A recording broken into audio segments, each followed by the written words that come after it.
दोस्तों, हमारे YouTube channel amazing facts of world में आपका स्वागत है। दोस्तों, लंदन से थोड़ी सी दूरी में स्थित ये खड़े पत्थरों का सीक्रेट आज तक किसी से भी सुलझ नहीं पाया। इसे देखकर आप हैरान रह जाएंगे और सोच में पड़ जाएंगे कि आखिरकार इस पत्थर को खड़ा किसने किया, इसके पीछे क्या कहानी है। क्या आपने कभी स्टोनेज का नाम सुना है? नहीं सुना होगा। दुनिया के बहुत कम लोग इस नाम को जानते हैं। आज हम जानेंगे इस अजूबे के बारे में। मेरी आपसे दरखास्त है, पूरी जानकारी के लिए इस वीडियो को लास्ट तक देखना ना भूलें और कृपया हमारे चैनल को सब्सक्राइब और लाइक करें। इससे हमें नई वीडियो बनाने की प्रेरणा मिलती है। दोस्तों, स्टोनेज इंग्लैंड के विल्टशायर में सैलिसबरी मैदान पर स्थित एक प्रागैतिहासिक स्मारक है।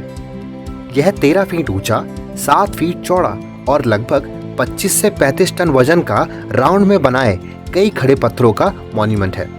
आपको ये जान के अचरज होगा कि यह दुनिया के सबसे प्रसिद्ध स्थलों में गिना जाता है, जो यूनेस्को का वर्ल्ड हेरिटेज साइट भी है। साथ ही साथ यह टूरिस्ट, आर्कियोलॉजिस्ट और एंशिएंट हिस्ट्री से जुड़े लोगों के लिए एक लोकप्रिय डेस्टिनेशन माना जाता है। यह अनुमान लगाया जाता है कि स्टोनेज का निर्माण 3000 और 1520 ईसा पूर्व के बीच 4 चरणों में किया गया होगा। इसके निर्माण में 1000 साल से अधिक का समय लगा होगा। स्टोनेज में 8 से 13 मीटर ऊंची शिलाओं को जमीन पर गड्ढा खोद के खड़ा करके एक चक्र बनाया गया है। यह एक बड़े से गोले के रूप में दिखाई पड़ती है। इतनी बड़ी शिलाओं को स्टोनेज में आखिरकार कैसे ले जाया गया होगा, इस बात को कोई भी निश्चित रूप से नहीं जानता। इतिहास में मौजूद जानकारी यह बताती है कि कुछ पत्थर इंग्लैंड के वेल्स से आए थे, क्योंकि इस टाइप के पत्थर वेल्स में ही पाए जाते हैं। लेकिन 4 हाथियों से अधिक वजन वाले इन पत्थरों को इतना दूर से कैसे लाया गया होगा, यह एक बहुत बड़ा रहस्य है जो कि अभी तक कोई भी नहीं बता पाया। स्टोनेज से 5 किलोमीटर दूर की गई खुदाई में मिले अर्ली ब्रॉन्ज एज स्केलेटन के आधार पर रिसर्चर्स ने सुझाव दिया कि स्टोनेज का उपयोग प्रागैतिहासिक काल के उपचार के स्थान के रूप में किया जाता था। साथ ही साथ स्टोनेज का उपयोग कब्रिस्तान के रूप में भी किया जाता था और संभावनाएं हैं कि इस स्थल पर अंतिम संस्कार का समारोह भी किया गया है। इसका निर्माण एक ऑडिटोरियम के रूप में किया गया था। इसमें माइक के समान की एक प्रणाली थी। इस प्रणाली में पुरोहित को अपनी आवाज एक इकोसिस्टम की तरह पत्थर के द्वारा एक बड़ी सी भीड़ को सुनाने की सुविधा थी। ध्वनि के अलावा उन्हें सौर मंडल, सूर्य और चंद्रमा के पारगमन के आधार पर तिथि समय की गणना करने की भी अच्छी समझ थी।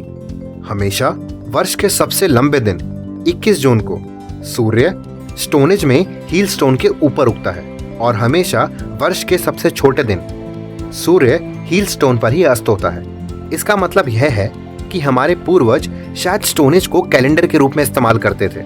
इस बारे में कई सिद्धांत हैं कि पत्थरों का स्थान उनके महीनों, मौसमों और वर्षों से कैसे मेल खाएगा।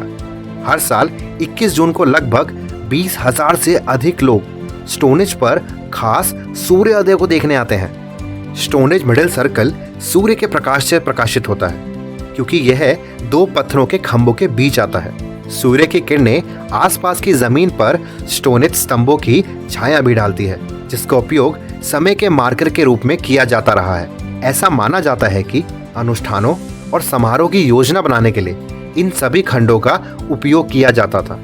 स्टोनेज जो आज दिखाई देता है वह अधूरा है। इसके कई मूल सरसेंस और ब्लू स्टोन शायद ब्रिटेन के रोमन और मध्ययुगीन काल के दौरान टूट गए, जिसके चलते स्मारक के भीतर की जमीन भी बुरी तरह क्षतिग्रस्त हो गई है। स्टोनेज के हील स्टोन और ब्लू स्टोन बहुत प्रसिद्ध है। हील स्टोन स्टोनेज अर्थवर्क के प्रवेश द्वार के बाहर एवेन्यू के भीतर खड़ा सरसेन पत्थर का 30,000 किलो का एक बड़ा खंड है। पानी में कलर बदल के ब्लू कलर में आने वाला ये ब्लू स्टोन हीलिंग के लिए बहुत प्रसिद्ध माना जाता है। लोग विश्वास करते हैं कि ब्लू स्टोन को छूने से सभी रोगों से मुक्ति मिलती है। मैं आपसे अंत में यही कहना चाहूंगा, इस स्टैंडिंग स्टोन को देखने के बाद आपका मन कई सवालों का उत्तर ढूंढेगा।